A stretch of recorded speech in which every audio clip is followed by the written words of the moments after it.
Good evening, Philippines. Sana po yung mga pamilya ko, sana po na healthy sila, walang sakit, at saka mga apo ko at anak ko.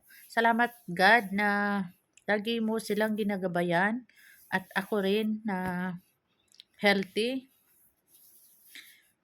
Salamat sa inyong lahat na lagi kayong nagsuporta sa akin at saka sa nanonood sa munting bahay ko na kubo-kubo lang. Salamat sa inyong lahat sa pagmamahal ninyo sa akin. Kahit minsan masungit ako pero lagi kayong nandito sa akin. Salamat God na lagi kang dito sa tabi ko. Kung wala ikaw, wala din ako. Salamat uli. Talaga na-miss ko na yung pamilya ko. Ang tagal ko na hindi nakauwi. Ang hirap pala na hindi ka makauwi sa pamilya mo. Sobrang miss mo, kapatid mo, anak mo, at saka apo mo. Pero hindi pa hindi pa talaga na oras na makauwi kasi may kontrata dito sa Qatar. Ang hirap talaga. Gustuhin ko man pero hindi talaga makauwi kung gustuhin ko. Kasi ang kontrata ko next year pa ang matapos. So, kailangan magtiis-tiis lang ako. Kahit sa halo ang kalungkutan at masaya. So, matatag pa rin ako. Minsan umiiyak ako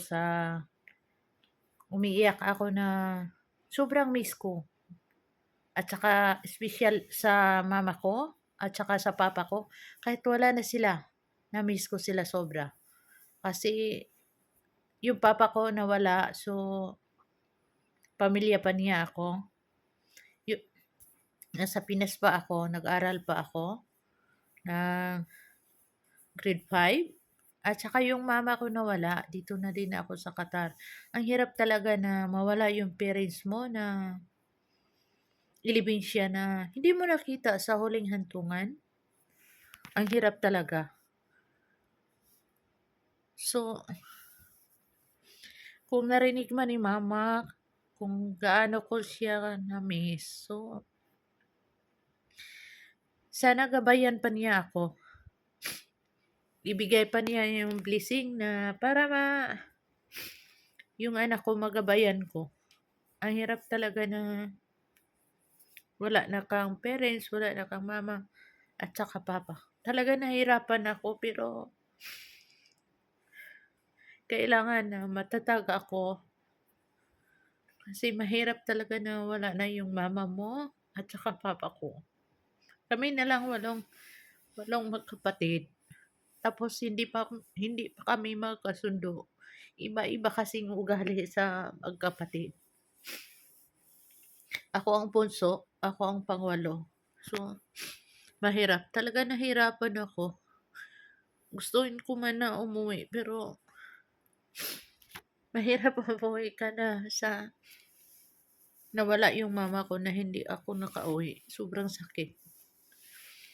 Sana naman na bigyan ako ng lakas ni Lord. Gabayan niya ako.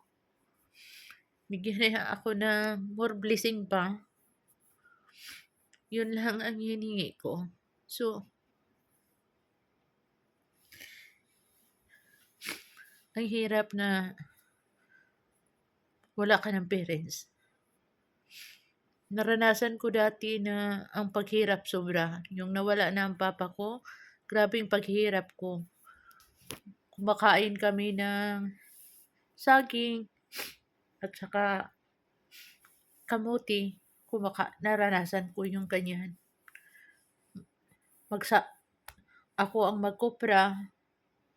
Ang hirap talaga na naranasan namin kapatid. So, nawala yung papa ko. 3 kaming pamilya na wala pang asawa. Ako ang bunso. Pero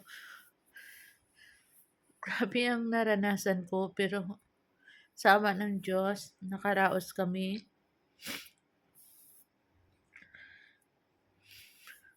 Mahirap tanggapin na kung puwede palang